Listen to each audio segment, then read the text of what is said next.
Assalamualaikum kawan-kawan lender Dana Syariah Indonesia. Kemarin itu beritanya ada salah satu lender Dana Syariah itu yang naruh duit di Dana Syariah itu jumlahnya besar kawan-kawan, sampai 16 miliar.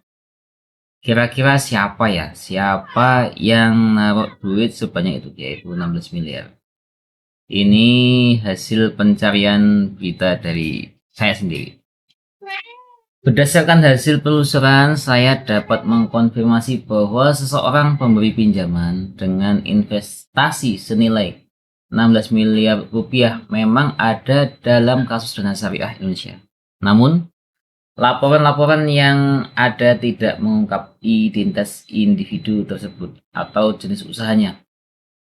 Apa yang kita ketahui tentang lender tersebut?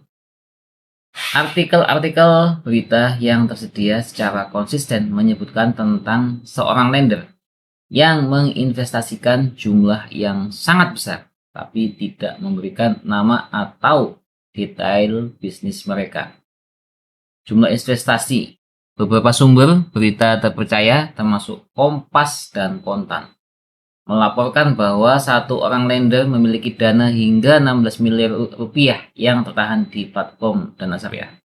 Sumber informasi ini diungkap oleh Muhammad Munir, Ketua Dewan Pengawas Paguyuban Lender Dana Syariah Indonesia.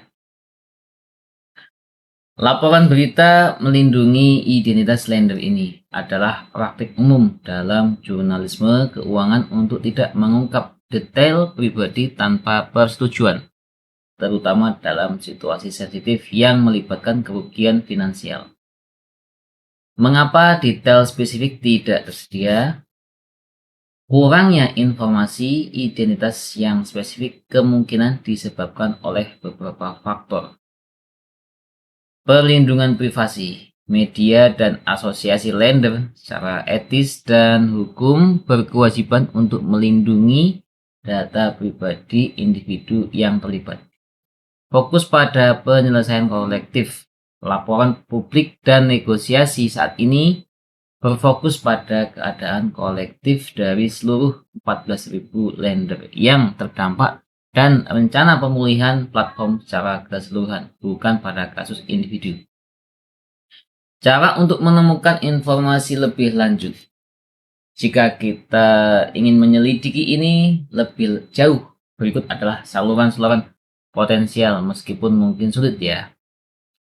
Informasi yang paling akurat akan dimiliki oleh pihak berwenang yang mengawasi kasus ini, seperti OJK atau tim hukum yang menangani proses pemulihan DSI. Namun, detail seperti ini biasanya tidak dipublikasikan untuk umum.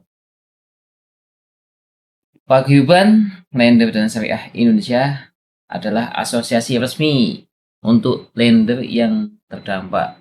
Informasi mungkin dibagikan di antara anggotanya yang terverifikasi, tetapi tidak dapat diakses oleh publik.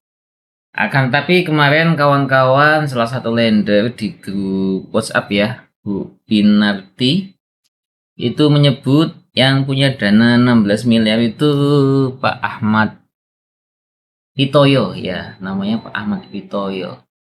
Pak Ahmad Pitoyo itu di DSI sebagai apa ya? Kayaknya tuh sebagai ketua apa ya? Ketua Paguyuban apa ya? Saya sendiri belum tahu ya, yang namanya Pak Ahmad Pitoyo itu wajahnya yang mana. Saya jadi penasaran pekerjaan Pak Ahmad Pitoyo itu apa ya. Tapi berdasarkan hasil penelusuran saya cari berita, lender yang naruh duit sampai sebanyak 16 miliar itu Pak Ahmad Pitoyo. Kalau saya mulai menghitung-hitung, kalau naruh uang di Dana Syariah 16 miliar, kalau lancar ya, tidak gagal bayar seperti sekarang ini, itu saya selalu menghitungnya tuh 1%-nya saja, 1% dari 16 miliar. Artinya passive income yang didapat itu sekitar 160 juta per bulan. Wah, besar sekali ya. Saya sendiri yang naruh duit itu 380 juta itu rata-rata satu bulan itu dapat 4 juta rupiah. Apalagi yang 16 miliar ya. Tapi ketika kerugian semakin besar, maka tingkat kemarahan, kepanikan, sedih, galau, cemas itu semakin besar ya. Semakin kita naruh duit di dana syariah ketika gagal bayar seperti ini, pastinya yang terjadi itu lebih sedih, lebih galau. Ya, begitulah.